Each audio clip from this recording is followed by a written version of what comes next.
동생들 안녕, 영규형이야. 한국사 10미닛. 자, 북랑정치 두 번째 시간 시작해 보도록 할게. 자, 먼저 예송 논쟁까지 우리가 다뤘었어.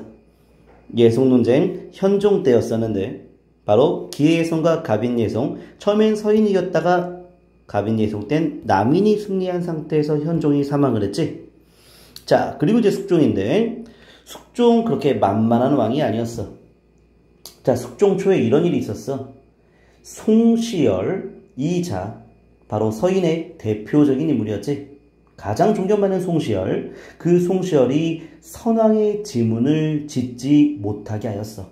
앞에 왕에 대한 비문 못 짓게 하였어. 그러자 반대하는 사람들이 많았거든. 그때 그들한테 이런 얘기를 했었대. 너희들은 스승이 있는 것만 알고 군주가 있는 것은 모르는 자이니라. 그걸 14살 때 얘기했었대. 자, 숙종 만만한 왕이 아니야. 자, 서인 쪽에서 공격을 했어. 허견이라고 하는 자, 바로 남인의 영수 허적, 그 허적의 아들 허견이야. 그 자가 역모를 꾸미고 있다라는 사건이야. 자, 이 사건 계기로 해서 숙종은 남인을 몰아냈어. 그리고 서인이 권력을 잡게 되었었지. 그 과정에서 남인의 아주 아까운 인물이 있었지. 자, 아주 개혁가 윤주라고 하는 인물이 있었어. 그 자 또한 사형당하는 그 사건이 경신왕국 때 있었다라는 거야. 자, 서인이 집권하게 되었어. 우리 기억나지? 집권하면 분화되잖아. 서인 내에서 바로 노론과 소론으로 분화되었어. 당시 노론 쪽은 남인에 대한 강경한 입장을 취한 세력이었고, 소론은 남인에 대한 온건한 입장을 취한 세력이라 볼 수 있겠어.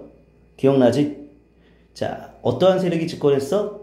강경한 세력이 집권했잖아. 거의 대체적으로 노론에 의한 일당 전제화 현상이 이후에 나타난다라 볼 수 있겠어.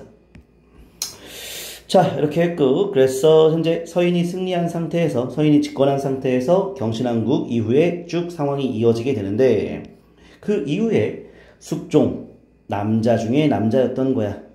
그래서 나타난 사건들이 이제 나타나는 건데, 우리 자세한 스토리는 정규 수업 때 했던 거니까 간략하게 장입에 대한 내용 살펴보도록 하자. 장입인, 숙종이 완전히 반했지. 그 장입인의 아들이 있었지. 그 아들 바로 누구였어? 세자 윤이었지. 그 자 세자로 올리자 남인의 주장이었고, 남인의 주장을 숙종이 받아들였었지. 반대했던 서인 노론의 송시열 아예 사약을 먹였지. 그래서 기사왕국 계기로 해서 송시열 사망했고, 그리고 남인이 권력을 잡았던, 남인이 기사환생했던 그 사건, 기사왕국이라 얘기할 수 있겠어. 자, 그런데 그 이후에 숙종, 남자 중에 남자지. 자, 바로 또 새롭게 품게 되었던, 자, 그 여자 바로 숙빈 최씨가 되겠어. 그런 말 있지 않나? 뭐 갑자기 그 사랑에 빠지는 사람, 그치? 줄임말이 있는데 생각이 안 난다. 금사빠? 금사빠. 바로 숙종이 바로 금사빠 아닌가? 자, 숙빈 최씨 바로 인현왕후의 무술이었어. 자, 인현왕후 무술이었던 숙빈 최씨 이자 바로 인현왕후를 복위시키고자 하였어. 근데 이 무렵 때 숙종이 완전 숙빈 최씨한테 마음이 가있자 그걸 알게 된 장희빈 쪽에서, 자, 바로 이 숙빈 최씨를 죽이려 했었었지. 숙종이 이걸 알고 분노하게 되는 거야.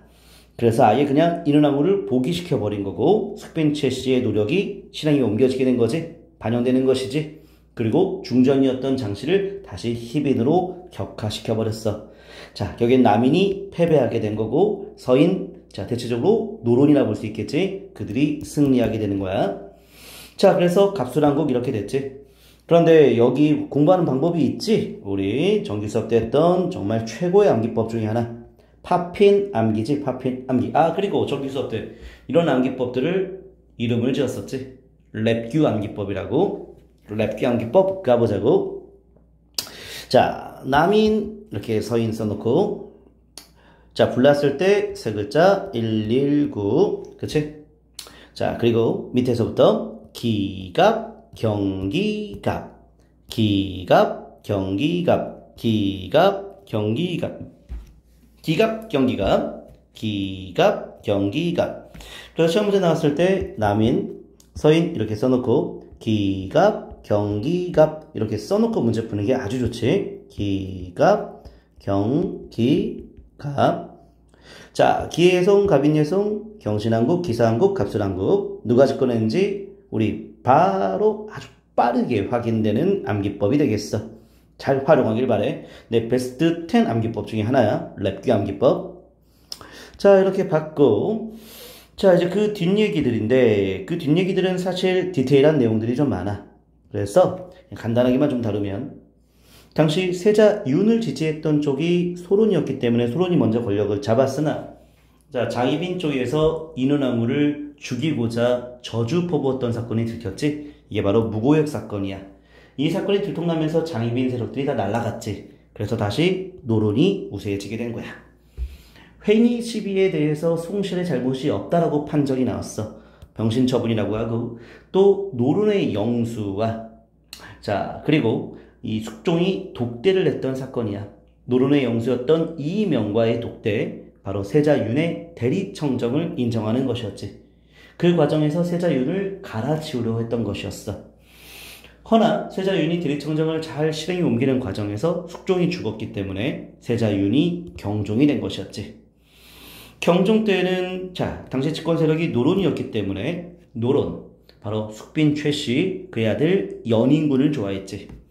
그래서 연인군 왕세제, 왕의 동생이야. 자, 왕이 죽으면 왕의 동생이 그 다음에 왕이 된다는 내용이지. 그리고 대리청정, 연인군이 미리 정치할 수 있도록 하게 됐던 거야. 이걸 누가 주도했어? 노론이 주도했지. 자, 경종은 참았어. 본인의 때를 기다리고 있었어. 자, 그런데 목호룡 고변 사건이라고 하는 게 있었지. 목호룡 고변 사건. 남인이었던 목호룡이 당시 노론 계열에서 바로 경종을 시해하려고 한다. 3급수를 논의했다라고 하지. 칼로, 독살로, 폐위로, 폐위 교지로 이렇게 바로 경종을 몰아내고자 한다라는 자, 목호룡의 고변이 있었어. 고변이라는 건 일러바쳤다는 얘기야.